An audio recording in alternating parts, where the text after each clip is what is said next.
जब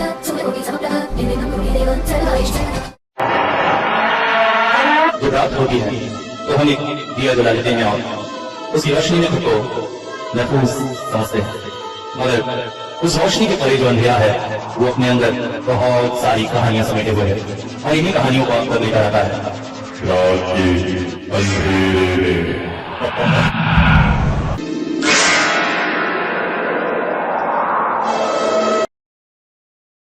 भारत के ग्रामीण अंचलों में आज भी बहुत सी अजीबोगरीब अनजानी कहानियां व्याप्त हैं।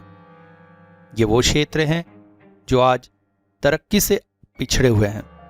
सरकारी योजनाओं में इन गांवों को तरक्की प्रद दिखाने पर भी वहां पर आज भी रात को बिजली नहीं होती है। पढ़ाई लिखाई का उतना प्रचार नहीं है, ना ही ढंग की डॉक्टरी सुविधाएं हैं। इन्हीं में से एक गांव है बस्तर के पास, जहां पर यह कहानी व्याप्त है कि जब भी गांव में कोई अपघात में मृत्यु होती है तब एक अजीब सी आवाज रात में गूंजती है। वो आवाज किसी जानवर की है, किसी पक्षी की है, ये आज तक किसी ने जानने का प्रयास नहीं किया। न जानने में ही भलाई है। मगर हाँ, जब भी वो आवाज आती है गांव में दो इंसानों की अपघात में मौत होती है और उसके साथ साथ एक पशु भी मारा जाता है। अभी पिछले समय की तो बात थी, उसी रात को सुनाई दी थी वो आवाज। और उसी शाम विष्णु हलवाई का बेटा जो शहर में रहता था, घोड़े में करके गांव आ रहा था। अचानक पुल के पास घोड़ा अनियंत्रित हो गया और दोनों गिर पड़े। वहीं पर दोनों की मौत हो गई थी। घर के सब लोग इस घटना से आश्चर्यचकित हुए थे, मगर हलवाई नहीं, क्योंकि उस शाम को वो अपने बरामदे में बैठा इजी चेयर में आराम कर रहा था और हुक्का पी रहा था। ये अचानक घोड़ों के टापों की आवाज़ सुनाई दी।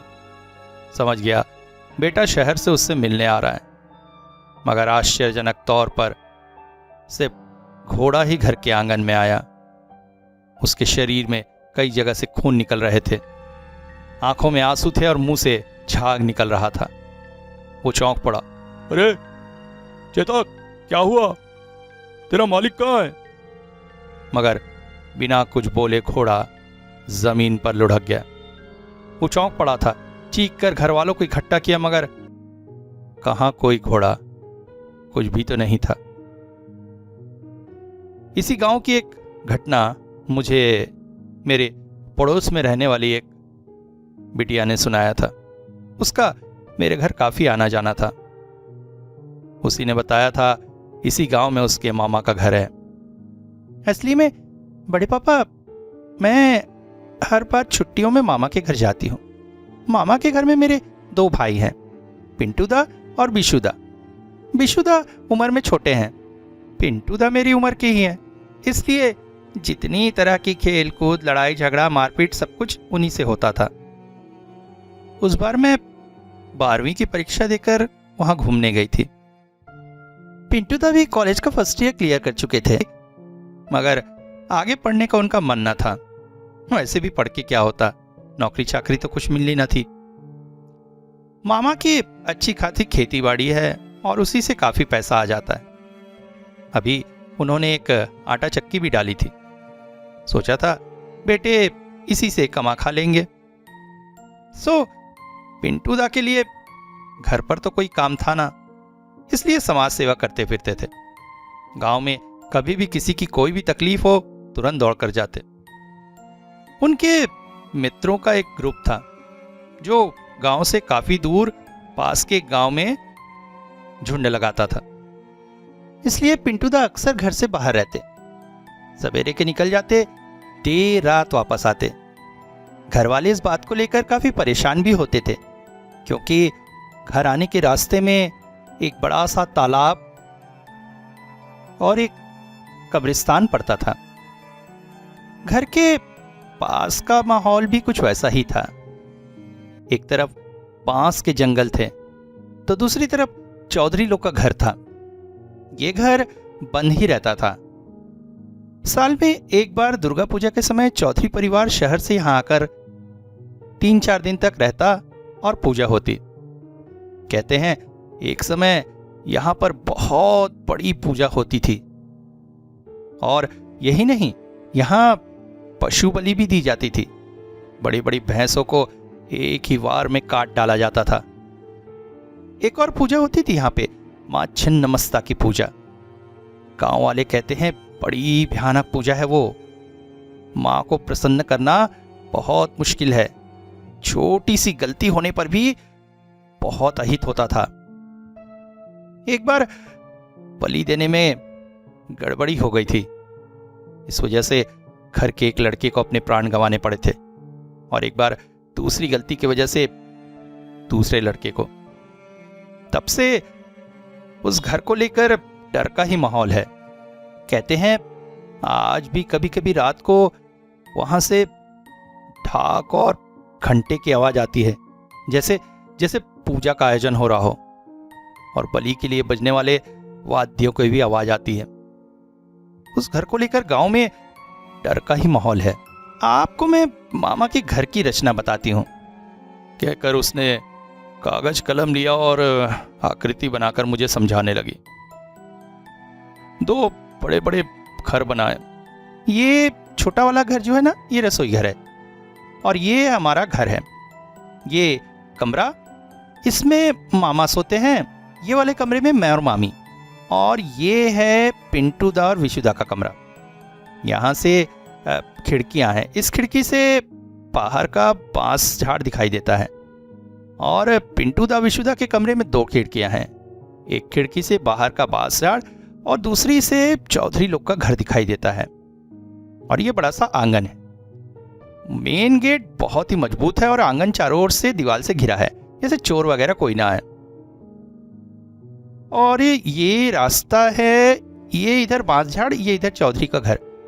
अच्छा, एक और बात, घर के इस तरफ स्टोर रूम है, और इस स्टोर रूम में बहुत से सामानों के साथ साथ एक बहुत पुरानी तलवार रखी है। कहते हैं ये तलवार हमारे पूर्वजों की है, और इसमें बहुत दिव्य शक्ति है, इसलिए इसे अच्छे से लाल कपड़े में लपेट कर रखा गया है। कभी कभी इसकी पूजा भी होती है। हाँ, समझ में तो उतने अच्छे से नहीं आया था, मगर मैंने फिर भी कह दिया हाँ हाँ। उसने आगे बताना शुरू किया। मगर पिंटू दा को कोई डर नहीं। बेधड़क रात को घर वापस आते। गांव में रात को बारिश के समय कोई आकर कहता कि किसी गरीब के यहाँ किसी की मृत्यु हो गई है, लाश ले जाने के लिए कोई नहीं। बस कंधे में गमछा डाल के निकल पड़ते पिंटू दा अपने दोस्तों के साथ। ऊपर से गांव का शमशान क्या पास में है क्या? फिर ऐसा वीरान सुनसान कि दिन में जाने में डर लगे। गांव में एक बात फैली हुई है कि जब भी यहां किसी की अपघात में मृत्यु होती है, एक अजीब सी आवाज सुनाई देती है। एक दिन मैंने मामी से पूछा, मामी वो आवाज क्या सच है? मामी के चेहरे पर जैसे डर के निशान साफ दिखाई दिए थे। वो सब छोड़ो बेटी, तुम्हें वो सब जानने की जरूरत नहीं। शहर में आराम से निश्चिंत हो रहो। तुम्हें क्या पता हम लोग कैसे डर के माहौल में रहते हैं। पिंटू दा को अब घर में पाना बड़ा मुश्किल था। एक दिन सवेरे किस्मत से वो घर ही में थे। मैंने उनसे कहा, कितने दिन बाद तो आए हूँ पिंटू दा, तो हमेशा निकल जाता है। अगले हफ्ते चले जाऊंगी। मेरे साथ क्या कुछ थोड़ी सी बातचीत भी नहीं करेगा? कुछ कहानियां भी नहीं सुनाएगा? उस समय पिंटू दा किसी बीमार को देखने के लिए शहर के हेल्थ सेंटर के डॉक्टर को चिट्ठी लिख रहे थे। वो बोले, मेरे पास और क्या कहानियां है रे। मैंने उनसे भी उस आवाज की बात कही। वो बोले, वो सब लेकर मैं ज्यादा दिमाग नहीं लगाता। जानती तो है, जो जीवित हुआ है वो मरेगा ही। तो अपघात से मृत्यु हो, सामान्य से मृत्यु हो, उस बात पे क्या दिमाग लगाना। तो वही तो मैं जानना चाहती हूँ कि आखिर उस आवाज से मौत का क्या संबंध है? मैंने कहा ना, मैं ये सब तरफ ध्यान नहीं देता। अरे तो ध्यान नहीं देता तो क्या हुआ? मैं ये जानना चाहती हूँ, क्या तूने वो आवाज सुनी है? हाँ, सुनी है। मैं सुनकर चौंक उठी। मेरे रोए खड़े हो गए। मेरे ये हिम्मती भाई भी उस आवाज को मानता है। तो मतलब तूने सुना है। हाँ सुना है, 1-2 बार। कहाँ सुना है? यहीं वहीं। किसकी आवाज है? अरे उसके बारे में कौन पता करने जाता है? तो किसकी आवाज समझ में आती है? अरे होगा कोई पक्षी जानवर। आजकल जिस तरह से जंगल कट रहे हैं, कोई दुर्लभ प्रजाति का पक्षी या जानवर अपनी जान बचाने के लिए आसपास जंगल में आके बस गया होगा। तो फिर किसी खास हालत में ही वो बोलता है, बाकी टाइम नहीं, है ना? मैं उतना सब नहीं जानता और जानना भी नहीं चाहता। अच्छा बकबक मत कर, चाय बना तो। ठीक है चाय बनाऊंगी, मगर एक बात, इतनी रात रात को तू घूमता है, तुझे डर नहीं लगता? कभी डरा है? पिंटू दा जैसे किसी अतीत की याद में खोने लगे थे। बताना बताना। अब ठीक है बताऊंगा, पहले चाय लेके आए फटाफट। चाय पीते पीते वो बोले, बहुत समय पहले की बात है। एक बार पास ही के एक गांव से शादी के घर से लौट रहा था। नहीं, शादी खाकर नहीं, वर पक्ष ने दहेज ज्यादा मांगकर गरीब बाप को परेशान न करे इसके लिए। तू तो जानती है मेरा गैंग जैसा है, बहुत सारे लड़के हैं, लोग डरते भी हैं। तो काफी रात हो गई थी, साइकिल में अकेले लौट रहा था। गांव का सुनसान रास्ता, 2 तरफ जंगल, बीच से चला रहा था। अचानक साइकिल की चेन उतर गई। उतरकर किसी तरह से अंधेरे में चेन लगाकर जैसे ही खड़े हुआ, अचानक सामने के एक बड़े से बट के पेड़ की एक डंगाल में कुछ लटकता हुआ सा लगा। ऐसा लगा सफेद कपड़े में बंधा कुछ वहां लटक रहा है। तुरंत ही अपनी बैग से तेज रोशनी वाली टॉर्च निकालकर जब उधर डाला तो चौंक पड़ा। देखा नीचे 2 पैर थे और एक इंसानी शरीर सफेद कपड़े में लिपटा हुआ लटक रहा था। उसके चेहरे को भी कपड़े से ढक दिया गया था। हवा नहीं चल रही थी, मगर फिर भी उसके पांव हिल रहे थे, जैसे जैसे मुझे इशारा कर रहा हो कि देख रहे हो, मैं यहाँ हूँ। लगा किसी ने आत्महत्या की होगी, मगर इस तरह से चेहरा ढककर कौन आत्महत्या करता है? तभी दिमाग में विचार आया, किसी ने मार कर उसे वहां लटका दिया है और चेहरा ढक दिया है ताकि आसानी से पहचान में न आए। तभी अचानक एक आवाज सुनाई दी, ओ बाबू रुक क्यों गए? अच्छा तो जा रहे थे, जाओ ना। आवाज सुनकर मैं चौंक पड़ा। कैसी अजीब सी आवाज थी। उधर टॉर्च मारकर देखा तो रास्ते के दूसरे किनारे पर इमली पेड़ के नीचे 4-5 आदमी उसकी तने से टिककर बैठे हुए थे। कितना कहकर पिंटू दा रुक गए, फिर बोले, वही एक बार जिंदगी में डरा था। फिर क्या हुआ? फिर क्या होगा, साइकिल चला के घर आ गया। रात करीब 2 बज रहे थे। मगर वो लोग? हाँ वो लोग सुदूर ग्राम से मुर्दा लेकर आ रहे थे शमशान में जलाने। थक गए होंगे, इसीलिए पेड़ के नीचे आराम करने लगे। नीचे रखी लाश को कुत्ते वगैरह खा जाएंगे, इसलिए उसे पेड़ पर लटका दिया होगा। ओह तो ये बात है।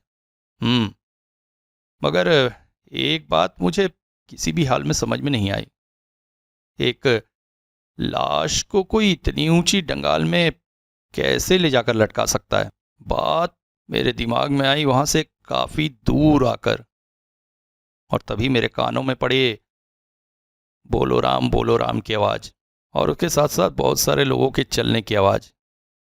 मगर सबसे आश्चर्यजनक बात थी, वो मेरे साइकिल से कुछ ही पीछे थे।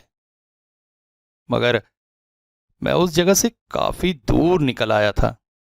ऐसे में एक मुर्दा लेकर इतनी जल्दी वो लोग इतना फासला तय कैसे कर गए, जो फासला मैंने साइकिल से तय किया था?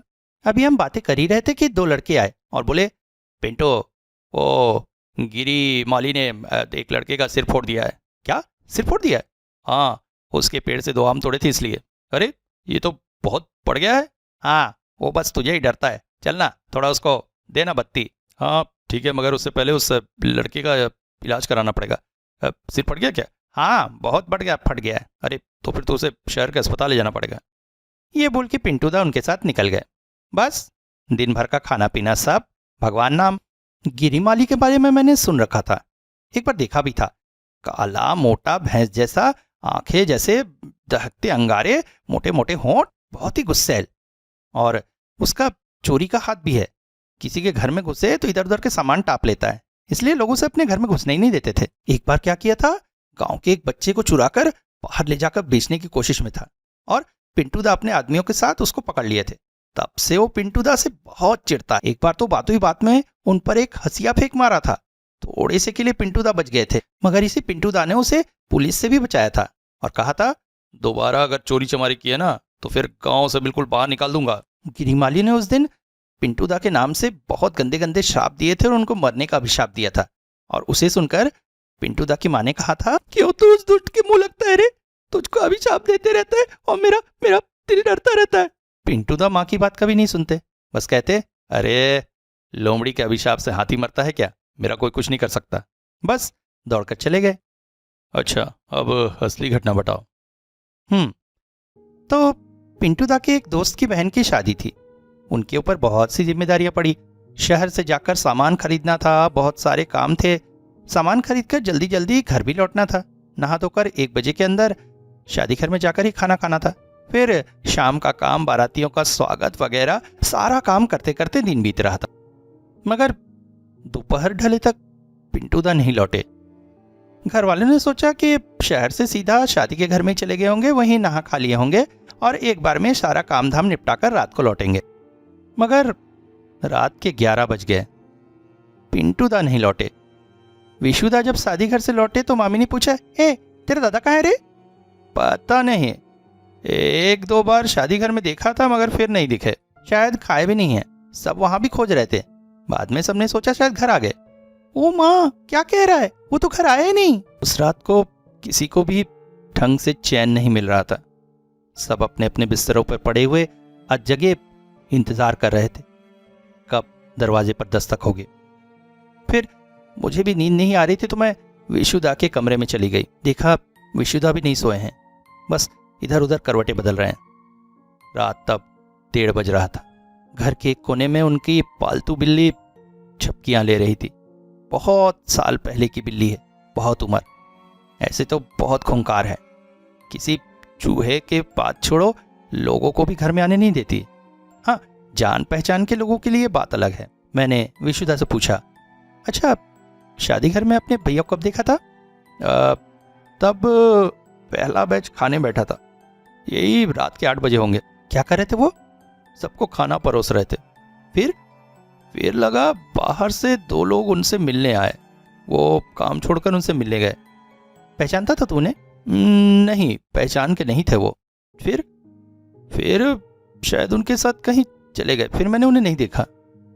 बिल्ली धीरे धीरे आकर मेरी गोद में बैठ गई। मैं कुछ बोल न सकी, कुछ देर तक चुप रही। फिर बोली, ये बात तूने अभी तक क्यों नहीं बताई? बोलकर क्या होता, लोगों की चिंता और बढ़ जाती। फिर इतनी रात के मुझे उन्हें ढूंढने निकलना पड़ता। जा मैं सकता हूं मगर कहां खोजूंगा? वो कुछ देर चुप रहा। फिर मैंने दोनों हाथों को सख्ती से पकड़ के बोला, मुझे बहुत डर लग रहा है दीदी। डरने की क्या बात है? मैंने उसे सांत्वना दी। यहाँ तो उसके कोई दुश्मन नहीं है। वो नहीं है, मगर उसे तो सब पसंद करते हैं और इसी बात से गांव के बहुत से लोग जलते हैं उससे। इसके बाद की घटना पिंटू दा के मुंह से ही सुनी थी। उन्होंने बताया, शादीगर से बाहर आने के बाद वो दोनों मुझसे बोले, ए पिंटू, एक आदमी स्टोव बस्ट करके जल गया है, बहुत बुरी तरह से जला है। यहाँ कुछ नहीं किया जाएगा, उसे शहर के अस्पताल ले जाना होगा। तू नहीं जाएगा तो बचेगा नहीं लगता है, जल्दी चल। मैं तुरंत ही उनके पीछे पीछे चल पड़ा। एक तरह से दौड़ते दौड़ते गया, फिर भी 15 मिनट करीब लग गए। घर के पास पहुंचा तो देखा बहुत सारे लोग इकट्ठा थे और घर को देखकर ही मैं चौंक पड़ा। ये तो गिरी माली का घर था। मैंने चौंक कर पूछा, कौन जल गया है? गिरी। अभी तक आपने क्यों नहीं बताया? जानबूझ के नहीं बताया। अगर तू गिरी नाम सुनकर नहीं आता तो गिरी तुझसे नफरत करता है, ये सब सभी जानते। मैं भीड़ को ढकेलकर अंदर घुसा। अंदर घुसते ही मिट्टी, तेल और जले हुए मांस की बदबू भरी हुई थी। चारों तरफ देखने से समझ में आया, एक जगह पर बहुत सारा मिट्टी तेल गिरा था। स्टोव के टुकड़े भी पड़े थे और वहीं पर पेट के बल पड़ा हुआ था गिरी। सिर के सारे बाल जल गए थे, चेहरा आधा जल गया था और गले के पास बहुत बड़ा घाव हो गया था। हालत देखी नहीं जा रही थी। मैंने तुरंत ही जीप मंगाई, कहा मेरा नाम लेना, जीप आ जाएगी। जीप आने में 1 घंटा लग गया। किसी तरह से उसके चले हुए बड़े से शरीर को केले पत्ते में लपेटकर जीप में चढ़ाया और चढ़ के बोला, अच्छा तुम में से कौन लोग साथ आ रहा, जल्दी आओ, जल्दी निकलना है। मगर इतनी रात को शहर तक जाने की हिम्मत किसी में न थी। सबकी तरफ नफरत और हिकारत की नज़र से देखकर मैं अकेला ही उसके शरीर को लेकर शहर की तरफ निकल पड़ा। बड़ी मुश्किल से मैं उसके शरीर को गोद में लिए बैठा था। गाड़ी की तेज रफ्तार और ऊपर खबर रास्ते में बार बार शरीर गोद से गिरने को होता और मैं उसे संभाल कर ऊपर चढ़ा था। बीच बीच में गिरी की कराहट और चारों ओर का वातावरण, धान खेत, बड़े बड़े पेड़, सुनसान निश्शब्दता, सारा वातावरण बहुत ही डरावना सा हो गया था। चारों ओर बबूल के पेड़ों के जंगल और उसके सीने को चीरती हुई जीप की रेखा, मगर पीछे फिर घना अंधकार। धीरे धीरे बार बार गिरते गिरते गिरी के पैर जैसे कड़े से होने लगे। मैं अकेला उसे संभाल पाने में असमर्थ था। मैं बहुत चिंतित होने लगा। ओफ, अभी तक तो आधा रास्ता भी नहीं बीता है। इस हाल में उसे शहर तक कैसे लेके जाऊंगा? ऊपर से चले हुए शरीर से निकलता हुआ द्रव्य मेरे हाथ पैर को गीला कर रहा है, कपड़ों में भी लग गया था। बस यही नहीं, गिरी के शरीर से एक अजीब सी जली हुई बदबू आ रही थी, मुझे जैसे उल्टियाँ आ रही थी। दूसरी तरफ ड्राइवर भी गाड़ी चला रहा है तो चला ही रहा है। वो भी अगर 1-2 बातें करता तो थोड़ा रास्ता बीत जाता, मगर ऐसा कर्तव्य परायण ड्राइवर के बिल्कुल ध्यान लगाकर गाड़ी चलाया जा रहा है। अचानक गाड़ी को जोर से ब्रेक लगा। मैं झटका खाकर आगे की तरफ झुका और खिड़की से देखा एक आदमी बिल्कुल गाड़ी से दबते दबते बच गया, मगर उस आदमी को जैसे कोई असर ही नहीं था। तेज कदमों से बिल्कुल सड़क के बीचों बीच चला जा रहा था। ड्राइवर ने फिर से गाड़ी बढ़ाई, बार बार हॉर्न मार रहा था, मगर वो आदमी सड़क से हटने को ही तैयार ना था। गाड़ी हॉर्न पे हॉर्न दिए जा रही थी, मगर उसके चाल और तेज होती। गाड़ी की स्पीड जड़े से बढ़ती, वो और तेज चलने लगता। अचानक मेरी नज़र उस आदमी पर अच्छे से पड़ी। आदमी बहुत लंबा था। पहली बार जब देखा था तो इतना लंबा महसूस नहीं हुआ था, मगर अब दूसरी तरफ ड्राइवर हॉर्न पे हॉर्न दिए जा रहा था। अचानक ड्राइवर ने गाड़ी की स्पीड तेज बढ़ा दी। मैं चौंक पड़ा, अरे क्या कर रहे हो, उसे कुचल दोगे क्या? मगर ड्राइवर ने गाड़ी नहीं रोकी और तेजी से बढ़ाता चला गया। और तभी मैंने देखा रास्ते में कोई नहीं था। ना तो गाड़ी के नीचे आया और न ही किनारे हटा, जैसे हवा में गायब हो गया। ड्राइवर को कुछ पूछने जा रहा था, तभी मुझे महसूस हुआ जैसे गिरी को होश आ रहा है। मैंने उसके चेहरे की तरफ देखा। गिरी गोल गोल आंखों से मेरी तरफ देख रहा है, जैसे पहचानने की कोशिश कर रहा है मैं कौन हूँ। और जैसे ही उसने मुझे पहचाना, उसकी आंखों की जैसे भाषा बदल गई। उफ, क्या भयानक थी वो नजरें। मैं उसकी तरफ से मुंह घुमा लिया। गिरी ने ऐसे समझ में पाया कि इतने समय बाद उसने अपने पुराने शत्रु को सही हालत में पाया है। यही मौका है इंतकाम लेने का। मैंने पूछा, बहुत तकलीफ हो रही क्या? मगर गिरी ने कोई जवाब नहीं दिया, मगर उसकी वो खूंखार नजरें मेरे तरफ से नहीं हटी। डरने की बात नहीं है, शहर के अस्पताल ले जा रहे हैं तो बच जाओगे। मगर उसने कोई जवाब न दिया। एक बार जैसे कराह सा उठा। ज्यादा दर्द हो रहा है क्या? मैंने उसे थोड़ा सा संभाल कर रखा और ड्राइवर से पूछा, और कितनी दूर है? आधा रास्ता ही पार हुआ है। ओहो, अभी तो बहुत दूर जाना है। अचानक गिरी का शरीर नीचे लुढ़क रहा था। मैं उसे संभालने के लिए झुककर उसे उठा ही रहा था कि अचानक गिरी ने अपने दोनों हाथों से मेरी गर्दन को पकड़ लिया। पहले लगा गिरने के डर से वो मेरी गर्दन को पकड़ रहा है, मगर नहीं, उसकी पकड़ मेरी गर्दन पर कड़ी होती जा रही थी। कोशिश करके कि मैं उसके हाथों से अपनी गर्दन नहीं छुड़ा पा रहा था। क्या कड़ी पकड़ थी उसकी। मेरा दम घुट रहा था। क्या कर रहा? छोड़। और कोई रास्ता न देखकर मैं उसके दोनों हाथों को पकड़कर जोर से पीछे ढकेल दिया और क्रोध से चीख पड़ा, दुष्ट पॉपी, मर रहा है तो भी तेरी दुष्टता नहीं जाती है। वो कराह उठा था, दुष्ट, अच्छा होके वापस लौट, उसके बाद तुझे जेल में डलवाऊंगा। सवेरे गाड़ी हॉस्पिटल पहुंची। वहां पर उसका नाम पता लिखवाकर डॉक्टरों से कहा, साहब ये गरीब है, समझ के इसका ठीक से इलाज ना हो, ये ऐसा ना हो, इसके साथ मैं खड़ा हूँ, इसका अच्छे से इलाज होना चाहिए, जल्दी ठीक हो जाए। उसके बाद वापस जीप में आकर बैठा, मगर जीप में बैठते ही शरीर कैसा लगने लगा, अब उल्टी सी लगने लगी, अब अजीब सी कपकपाहट होने लगी। ड्राइवर भाई जल्दी से घर पहुंचा दो, अजीब सा लग रहा है। दिन के करीब 9 बजे पिंटू दा घर वापस आए थे। सभी चिंतित बैठे थे, यहाँ तक कि शादी घर से भी 1-2 लड़के पता करने आए थे। पिंटू दा को वापस आते देख के सभी थोड़ा निश्चिंत हुए। मैं दौड़कर उसके पास गई, अरे तेरे को दिमाग है कि नहीं रे? मगर उन्होंने कोई जवाब नहीं दिया।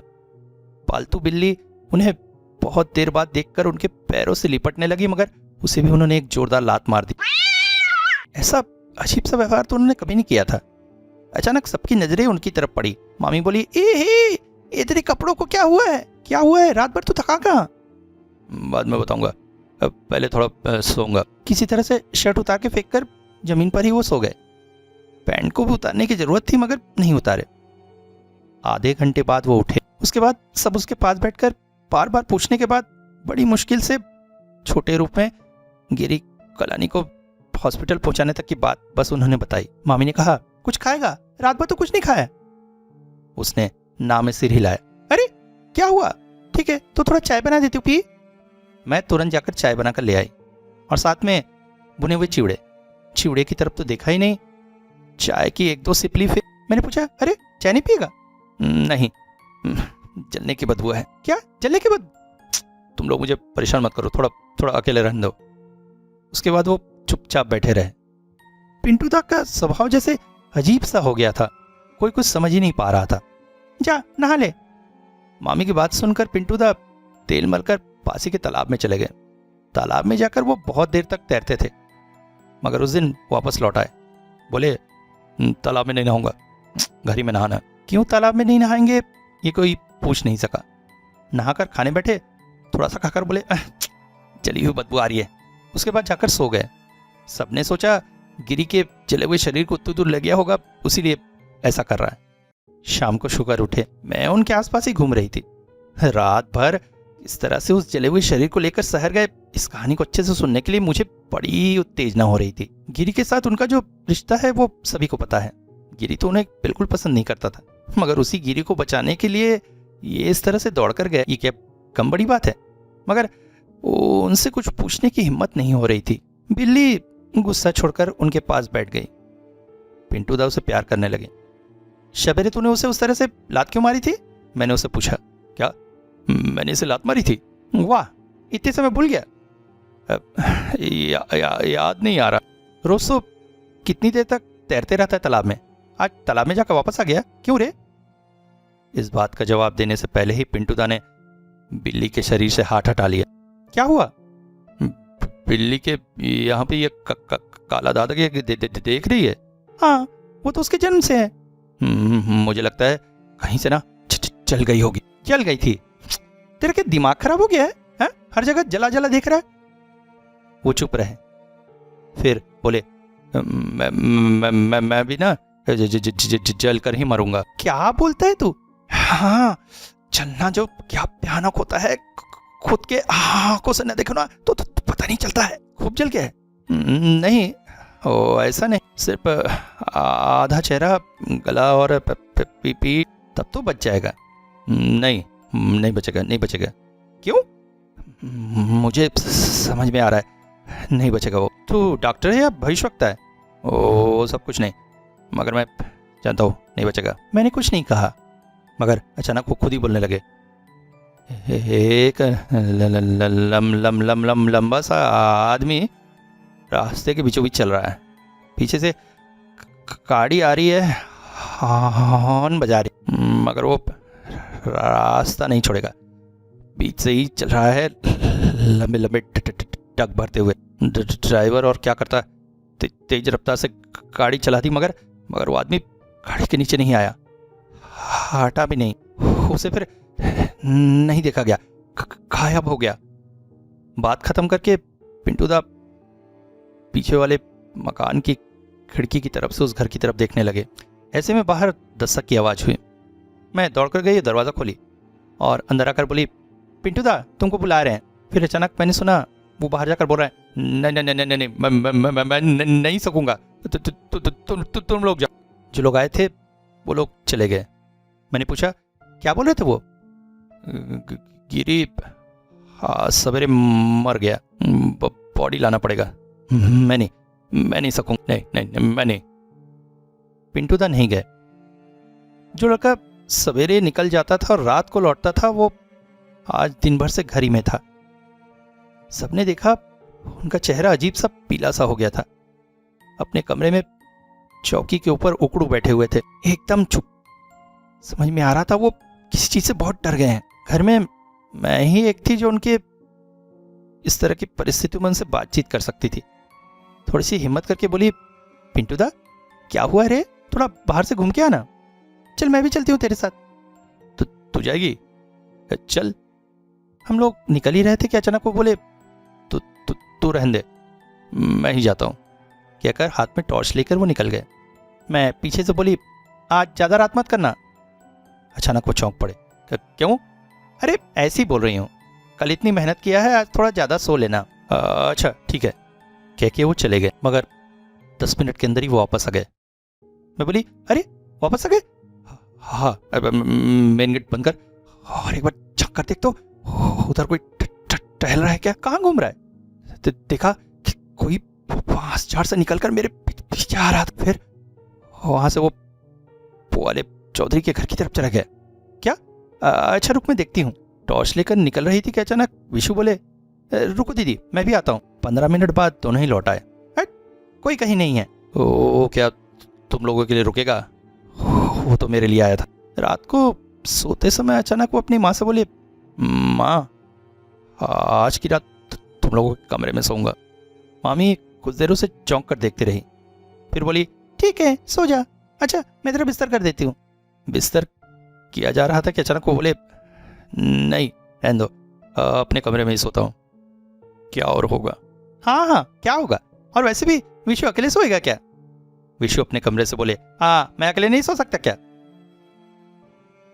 रात करीब 11 बज रहे थे।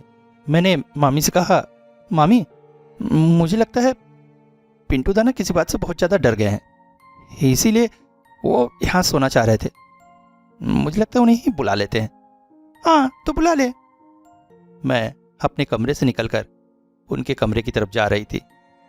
अचानक मैंने देखा पिंटू दा अपनी खाट पर बैठकर गायत्री मंत्र का जाप कर रहे हैं। ओम भूर्भुवस्सुः तत्सवितुर्वरेण्यं भर्गो देवस्य धीमहि धियो यो न प्रचोदयात्। ओम भूर्भुवस्सुः। वो इस तरह से देवी देवताओं को कभी नहीं मानते थे, मगर और सबसे आश्चर्यजनक बात, कमरे की सारी खिड़कियां दरवाजे सब कुछ बंद रखा था उन्होंने। पास में विशुदा गहरी नींद में सो रहे थे। पिंटू दा ऐसे एकाग्र होकर गायत्री मंत्र जप रहे थे कि मेरे वहां पहुंचने का उन्हें एहसास ही न। मेरा भी उनका ध्यान तोड़ने का इच्छा नहीं हुई। सब तबे पांव अपने कमरे में लौट आई। वो दिन सोमवार का था, गिरी की मौत के एक दिन बाद का। मंगलवार को दोस्त की बहन के बहुवात था। उन्होंने विशेष तौर पर दोनों भाइयों को आमंत्रण किया था। उस दिन शाम तक पिंटू दा अच्छे से सोए, शरीर स्वस्थ हो गया था। मामी बोली, बहुबात में जाएगा, अभी तक तैयार क्यों नहीं हुआ रे? वो बोले, हाँ नहीं मैं नहीं जाऊंगा। अरे क्यों? तू नहीं समझ रही माँ, मेरे सामने बहुत बड़ी मुसीबत आने वाली है। मुसीबत कैसी? ओ मैं नहीं समझा पाऊंगा, मगर मुसीबत है। क्या रे, तू क्या सचमुच डर गया है? हाँ मैं डर गया हूँ। मैं ध्यान से सुन रही थी। हाँ अगर वो सारी घटना कहे, मैं कुछ नहीं जानता, सिर्फ इतना कह सकता हूँ, कल शाम से कोई मुझे देख रहा है और मुझे बुला रहा है मुझे। एक भयानक काला सा चेहरा। वो सब तेरे मन का डर है। चल जल्दी तैयार हो जा। मन का डर नहीं माँ, मन का डर नहीं। तुम तो जानती हो मैं आज तक कितने मुर्दे ले गया हूँ। रात जाके वो सदानंद शास्त्री की कब्रिस्तान में पहरेदारी की है, कभी तो नहीं डरा। तो फिर आप क्यों डर रहा? शादी कर जाएगा, 5 लोगों से बात करेगा, सब कुछ भूल जाएगा। वो हो सकता है भूल जाऊंगा, मगर लौटते समय तो वो गिरी के घर के पास से ही आना। अंधेरे में उसका बंद घर देखकर और घर के पास का वो आम पेड़ देखने से। मामी माँ बोली, उधर से नहीं आके थोड़ा सा घूम के वो जम तालाब के पास से आ जाना, और फिर विशु भी तो तेरे साथ रहेगा। अंततः पिंटू दा विशु के साथ चले ही गए। रात के 11 बज रहे थे। दोनों भाई सुनसान रास्ते से चले आ रहे थे। पास ही यम तालाब था, गहरा काला पानी। अचानक तालाब के पास से आते आते पिंटू दा के मन में बात आई, तालाब का नाम ऐसा भयानक सा क्यों रखा गया? अजीब सी बात है, इस गांव में ही मेरा जन्म हुआ है, कितनी बार इस तालाब के पास से गुजरा हूं मैं, मगर आज तक तो ऐसा कुछ नहीं सोचा। अचानक विशुदा बोले, क्या रे दादा, कुछ बात करना, रास्ता कट जाएगा। बात क्या? क्या बात करूं? कुछ तो समझ में नहीं आ रहा है। अच्छा ये बता, तो इस तालाब का नाम ऐसे यम तालाब क्यों पड़ा? जरूर बहुत से लोग डूब के मरे होंगे ना। वो हो सकता है, हाँ, अपघात में मृत्यु है ना। अचानक दोनों चुपचाप हो गए। फिर पिंटू दा तेजी से चलने लगे। अरे वैसे दौड़ क्यों रहा है? तुझे कुछ जली हुई बात आ रही है?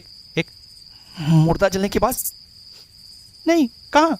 तब लगता है मेरे ही मन का भूल है। अचानक पास का एक पेड़ों का झुरमुट जोर से हिला। अचानक विशु ने उस तरफ टॉर्च की रोशनी डाली। कुछ एक चीज निकलकर तेजी से तालाब की तरफ चला गया। देखा? नहीं, क्या लगता है? क्या था? शायद लोमड़ी ओमड़ी कुछ होगी। लोमड़ी अभी है? एक तो रह सकती है, तू चल तो। सारा रास्ता फिर दोनों ने कोई बात नहीं की। जब वो दोनों घर पहुंचे, रात के 12 बज रहे थे। अगले दिन बुधवार, सवेरे से ही आसमान में बादल छाए हुए थे, तेज हवाएं चल रही थी। नींद से उठे पिंटू दा, चेहरा अब भी वैसा ही था।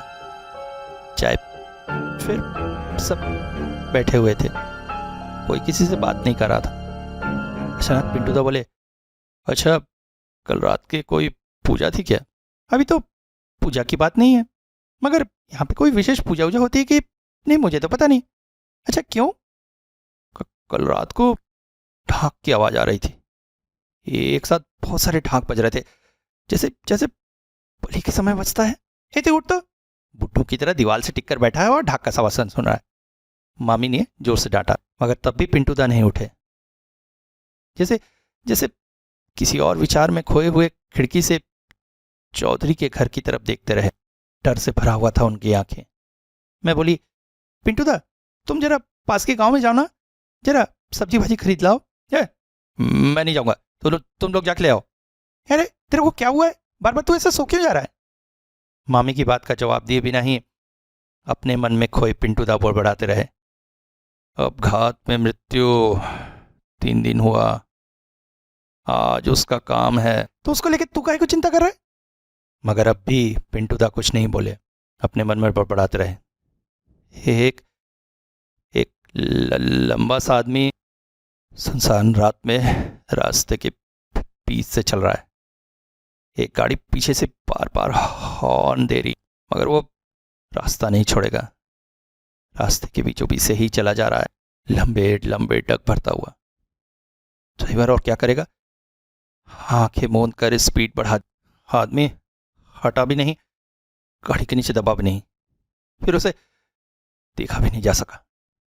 एक घायल रोगी मेरी तरफ खूंखार नजरों से देखने लगा और फिर मेरी गर्दन पकड़ ली। बोलते बोलते अचानक पिंटू दा हड़बड़ा कर उठ गए। कोई दरवाजा खटखटा रहा है ना? तू बैठ, तो मैं देख रही हूँ, अच्छे से देख के खोलना। दरवाजा खोलकर मैंने देखा पिंटू दा के 2 दोस्त थे। बोले, पिंटू कहाँ है? वो कमरे में है, तबीयत ठीक नहीं है। अरे उसे क्या हुआ? कहते कहते वो दोनों कमरे तक आ गए। बोले, पिंटू आज एक अजीब घटना हुई, पता है? गिरी का घर के सामने जो आम का पेड़ था ना, उसका प्यारा, उसका एक मोटा सा डंगाल अपने आप टूट कर गिर पड़ा। कोई तेज हवा तूफान कुछ तो नहीं हुआ, मगर कैसे गिरा पता नहीं। और दूसरी बात, उसका वो बंद घर का दरवाजा खुला हुआ था। पिंटू दा की तरी हुई आंखों की तरफ देखकर मैं तुरंत बोली, अरे कोई चोर वोर आया होगा। और क्या चोर है? उसका था क्या जो कोई चोरी करेगा? और फिर गिरी का सामान चुरा के कोई बचेगा क्या? अरे प्रेत बनकर गला दबा देगा। जिसके ऊपर उसका एक बार गुस्सा हो गया, मरकर भी उसे नहीं छोड़ेगा। पिंटू चलना एक बार देख के आते हैं। नहीं, तबीयत थोड़ी ठीक नहीं है, तो तुम लोग जाओ।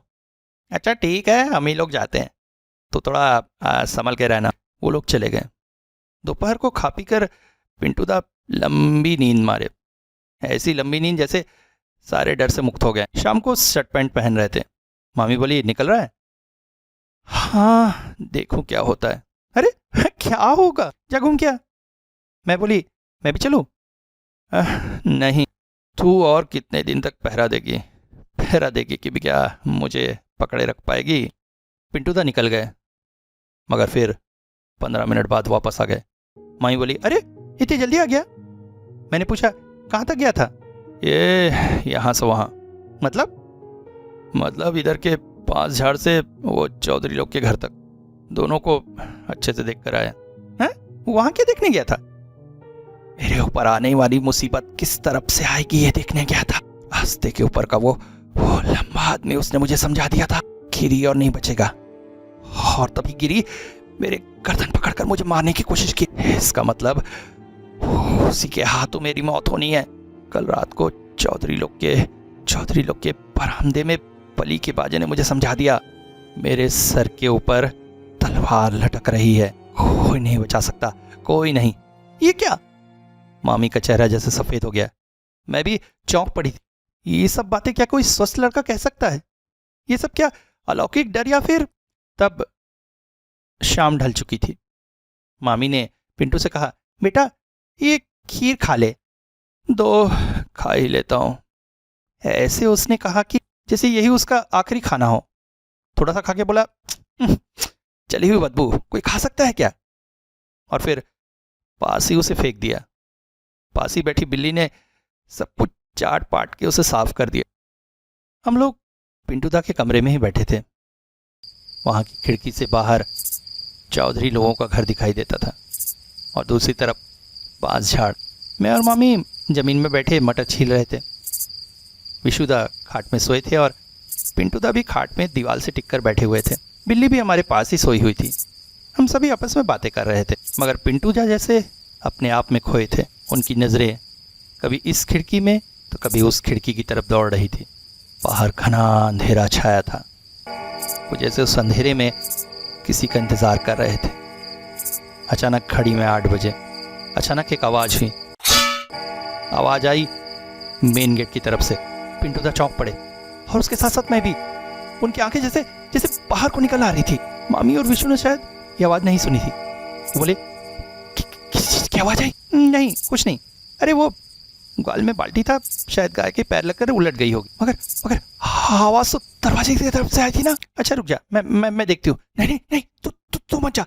मामा के घर घूमने आई है, क्यों फालतू में अपनी जान गंवाएगी तू? तू चुप रहे तो। मैं टॉर्च लेकर उठ गई। अचानक विशु बोले, क्या हुआ दीदी? कुछ नहीं रे, काय का आवाज हुआ उस तरफ। रुक, मैं भी आ रहा हूं। हम दोनों बाहर की तरफ जाने लगे। पिंटू दा ने पता नहीं क्या सोचा, वो भी हमारे पीछे पीछे आने लगे। दरवाजा बंद ही था। दरवाजा खोलकर मैं और विशुदा ने चारों तरफ खोजा, मगर कुछ भी नहीं था। मगर मैंने भी वो आवाज सुनी थी। फिर हम तीनों वापस आ गए। अचानक पिंटू दा ने पैजामा छोड़कर गमछा पहन लिया। मम्मी ने पूछा, गमछा क्यों पहन रहा है, बाथरूम जाएगा? हाँ, शरीर के सब ठीक नहीं लग रहा। लालटेन ले जा। और विशु जा तो खड़े हो। घर में 2 बाथरूम थे, एक बाहर की तरफ, एक अंदर की तरफ। पिंटू दा कभी भी अंदर वाले बाथरूम में नहीं जाते थे। कहते थे वो लड़कियों के लिए है, हम लड़के बाहर के में ही जाते हैं। रात के 2-2:30 बजे भी वो बाहर के बाथरूम में ही चले जाते थे अकेले ही। मगर आज वो बाहर के बाथरूम में नहीं जा सके। मामी बोली, तो अंदर वाले में चले जाना। पिंटू दा ने मामी की बात का कोई जवाब नहीं दिया और कमरे में जाकर लेट गए। अच्छा इधर तो आ। पिंटू दा नहीं आए। रात तब 10:30 बज रहे थे। सब खा लिए मगर पिंटू दा नहीं खाए। बोले, तबीयत ठीक नहीं लग रही। अरे क्या हो रहा है? मैं नहीं जानता। अजीब सा लग रहा, माँ अजीब सा लग रहा। आज हमारे कमरे में सो। तो तुम लोग जाओ, मैं आता हूँ। अचानक भयानक सी एक आवाज आई।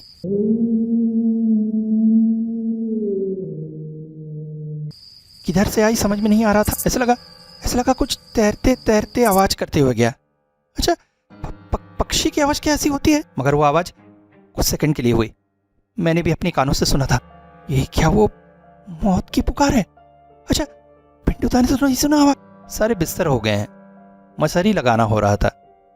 बाहर के घने अंधेरे में जैसे मैं खिड़की के पास खड़े होकर चौधरियों के घर की तरफ देखकर मनी मन सोच रही थी, कुछ देर पहले जो आवाज आई और जो अजीब सी पक्षी क्या कैसी आवाज थी, ये दोनों आवाज थी क्या?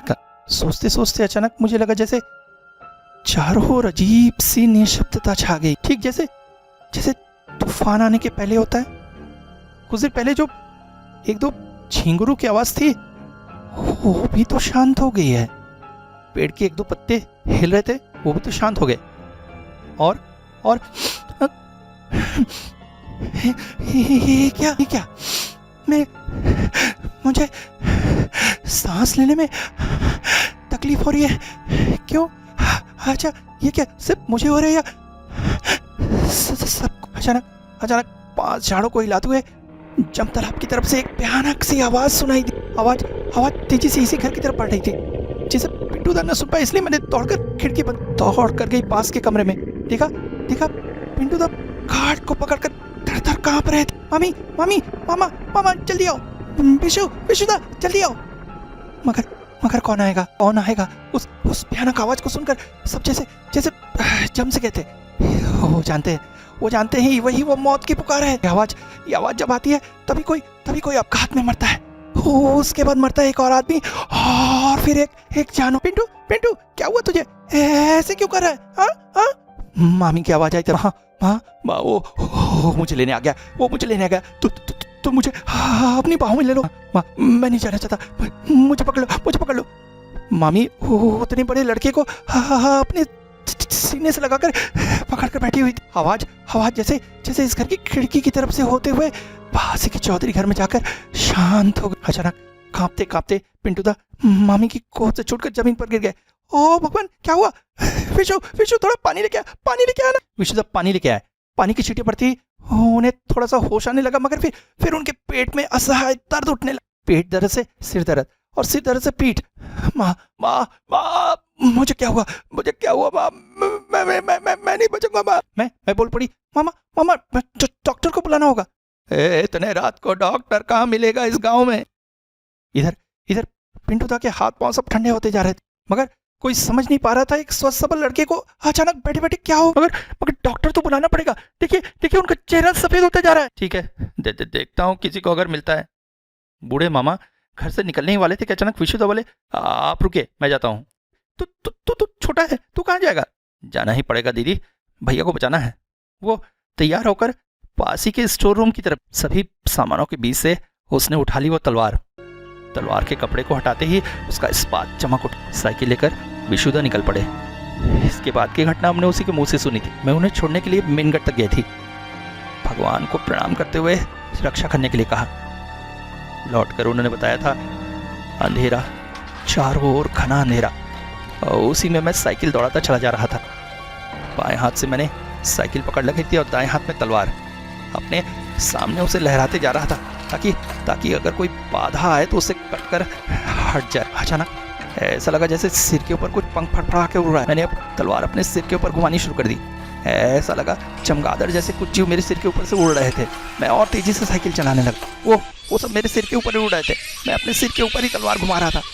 डॉक्टर का घर बहुत दूर था। मैं जैसे किसी वहम में फंसा हुआ तेजी से साइकिल चलाता चला जा रहा था। अचानक पानी में कुछ चीज के कूदने की आवाज सुनकर उस तरफ देखा। जम तालाब के पास से मैं गुजर रहा था।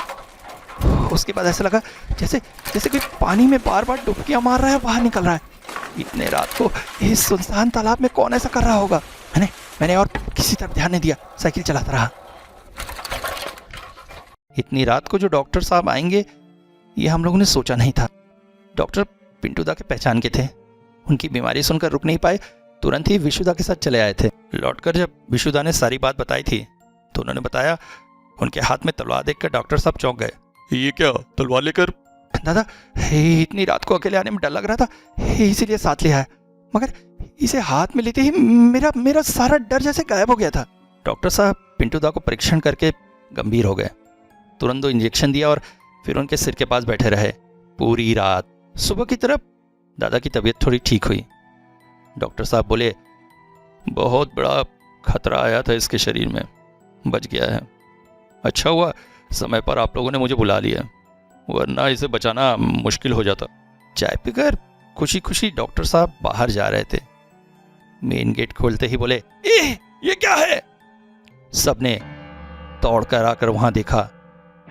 इतने दिनों की पालतू बिल्ली मेन गेट के पास मरी पड़ी है। आंखें जैसे बाहर निकल आई है, मुंह से खून निकल रहा है। कोई जैसे पिछली रात भयानक नफरत के साथ उसकी गर्दन को दबाकर उसे मार दिया है।